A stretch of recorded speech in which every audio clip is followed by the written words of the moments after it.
À son Altesse Sérénissime, Monseigneur le Prince de Conti.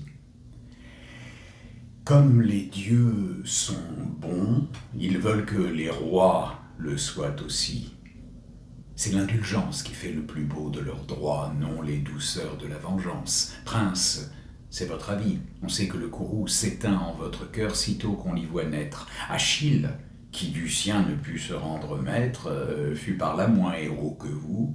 Ce titre n'appartient qu'à ceux d'entre les hommes qui, comme en l'âge d'or, font sans bien ici-bas. Peu de grands sont nés tels.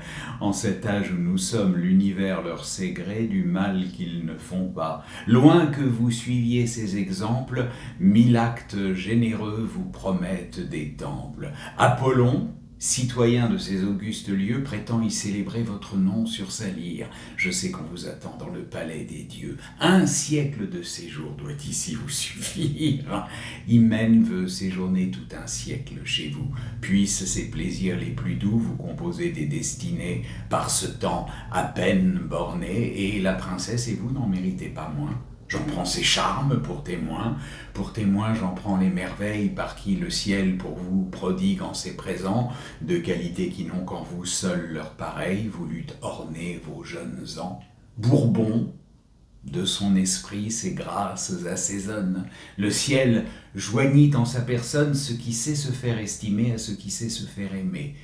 Il ne m'appartient pas d'étaler votre joie, je me tais donc, et vais rimer ce que fit un oiseau de proie, un Milan, de son nid antique possesseur, étant pris vif par un chasseur, d'en faire au prince un don. Notre homme se propose la rareté du fait donner prix à la chose. L'oiseau, par le chasseur humblement présenté, si ce conte n'est apocryphe, va tout droit imprimer sa griffe sur le nez de sa majesté. Quoi ? Sur le nez du roi même, en personne. Il n'avait donc alors ni sceptre ni couronne. Quand il en aurait eu, ça aurait été tout un. Le nez royal fut pris pour un nez du commun. Dire des courtisans, les clameurs et la peine seraient se consumer en efforts impuissants. Le roi n'éclata point, les cris sont indécents à la majesté souveraine.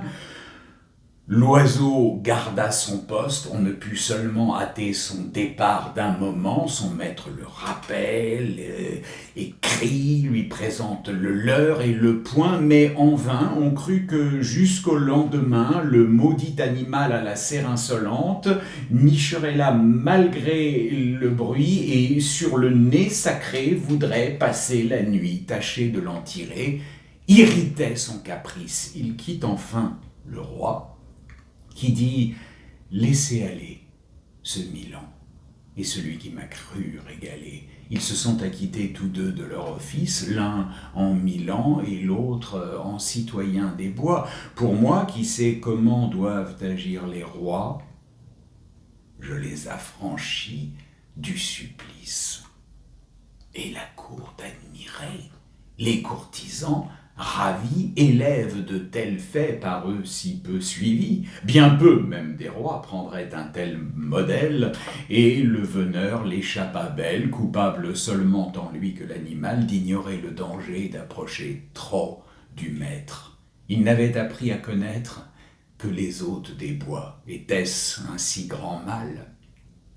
Pilpay fait près du Gange arriver l'aventure. Là, nulle humaine créature ne touche aux animaux pour leur sang épanché. Le roi même ferait scrupule d'y toucher, savons-nous, disent-ils, si cet oiseau de proie n'était point au siège de Troie.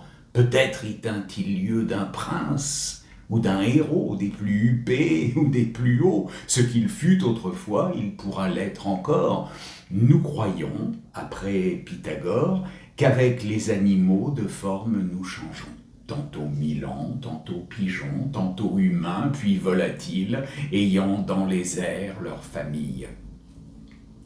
Comme on compte en 2 façons l'accident du chasseur, voici l'autre manière. Un certain fauconnier ayant pris, se dit-on, à la chasse un Milan, ce qui n'arrive guère, en voulut au roi faire un don, comme de choses singulières. Ce fait n'arrive pas quelquefois en 100 ans, c'est le non plus ultra de la fauconnerie.